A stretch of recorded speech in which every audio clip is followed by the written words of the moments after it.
Hi friends. இந்த வீடியோல வந்து நம்ம என்ன பார்க்க போறோம் அப்படின்னு கேட்டிங்கன்னா, ரொம்ப நாளாவே வந்து நம்ம தளபதி விஜய் வந்து ஒரு தியேட்டர் கட்டப் போறாரு அப்படின்ட்டு வந்து ஒரு நியூஸ் வந்து பரவிட்டே வந்துட்டு இருந்துச்சு. ஆனா அது வந்து எந்த அளவுக்கு உண்மை, எங்க கட்டப் போறாரு அப்படின்ட்டு எந்த ஒரு விஷயமே வந்து நம்மளுக்கு தெரியவே இல்ல. ஆனா வந்து இப்போ வந்து அந்த விஷயத்துக்கெல்லாம் வந்து ஒரு ஆன்சர் வந்து கிடைச்சிருக்கு. நம்ம தளபதி விஜய் வந்து தமிழ் சினிமால இருந்து ஒரு உச்ச நட்சத்திரமா இருப்பாரு. இப்போ வந்து நம்மளோட தளபதி விஜய் வந்து கோட் அப்படின்ற திரைப்படத்த நடிச்சு முடிச்சிருக்காரு. அந்த திரைப்படம்க்கு அப்புறம் வந்து தளபதி 16ல நடிச்சதுக்கு அப்புறம் வந்து தமிழ் சினிமாவ விட்டு வந்து விலகப் போறாரு அப்படின்றத அவர் வந்து முடிவு செஞ்சிருக்காரு. அதுக்கப்புறமா வந்து ஃபுல் அண்ட் ஃபுல் வந்து அரசியல்ல மட்டுமே ஃபோக்கஸ் பண்ண போறாராம்.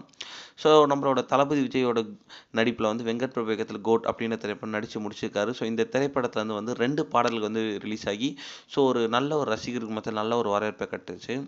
ஆகஸ்ட் மாசத்துல வந்து 3வது பாடல் வந்து வெளியிட போறாங்களாம். இது வந்து ஒரு செம்ம குத்து பாடல் அப்படின்ட்டு சொல்றாங்க. ஸோ அதுக்கப்புறமா வந்து இப்போ வந்து நம்மளோட தளபதி விஜய் வந்து ரொம்ப நாளாவே வந்து ஒரு தியேட்டர் கட்டப் போறாரு அப்படின்ட்டு வந்து ஒரு சொல்லிட்டு இருந்தாங்க. அதுவும் வந்து சும்மா இல்லங்க, பிரம்மாண்டமான ஒரு தியேட்டர வந்து கட்டப் போறாரு. இப்போ வந்து அதுக்கான ஒரு அப்டேட் வந்திருக்கு. என்ன அப்படின்னு கேட்டீங்கன்னா, நம்ம தளபதி விஜய் வந்து பூஷி ஆனந்தோட ஐடியா மூலமா வந்து நம்ம தளபதி விஜய் வந்து புதுச்சேரியில தான் வந்து ஒரு தியேட்டர் வந்து கட்டப் போறாரு அப்படின்றது சொல்றாங்க. இன்னும் கொஞ்ச நாள்ல வந்து அதற்கான வேலைகள்லாம் வந்து ஸ்டார்ட் ஆக போகுதாம்.